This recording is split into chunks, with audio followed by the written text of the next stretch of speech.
Hi అండి. Welcome to Tamil Durga shorts. అందరూ ఎలా ఉన్నారు? బాగున్నారా? మేము కూడా చాలా బాగున్నాం. నిన్న ఇంట్లో కొంచెం పూజ హడావిడి వల్ల వీడియో అయితే అప్లోడ్ చేయడానికి అవ్వలేదండి.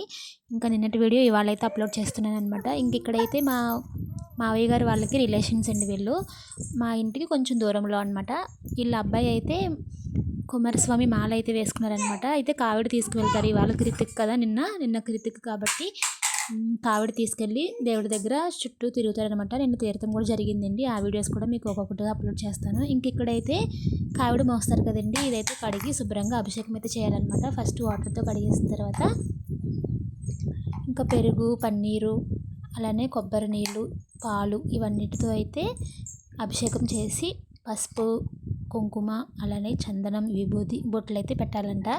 ఇవన్నీ అయితే నాతో కూడా చేయించారండి. ఎందుకంటే ముగ్గురు లేదంటే ఐదుగురు చేయాలంట. మా అత్తయ్య, నేను, అలానే వాళ్ళ పెద్దమ్మాయి అనమాట. ముగ్గురం అయితే చేస్తున్నాం. మధ్యలో మా చిన్న చూసారా నీళ్ళలో వచ్చి చేయి పెడుతున్నాడు అనమాట.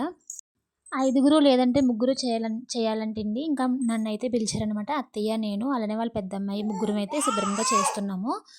నిజంగా ఇదైతే నాకు కొత్తగా అనిపించిందండి. ఎప్పుడు ఇలా చూడలేదనమాట. ఇదే ఫస్ట్ టైం చూడడం. పోనీలే ఆ కుమారస్వామి దయ వల్ల నాకు కూడా ఈ అనుభవం ఏంటనేది తెలిసిందండి.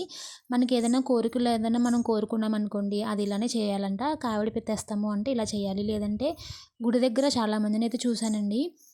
ఊసులతో గుచ్చుకోవడం వీపు పైన, అది వ్యాన్కి ఇలా వేలాడదీసి తీర్థంలాగా అలా చుట్టూ తిరిగారనమాట. ఆ వీడియో కూడా మీకు ఒక వీడియో అప్లోడ్ చేస్తాను, చూడండి.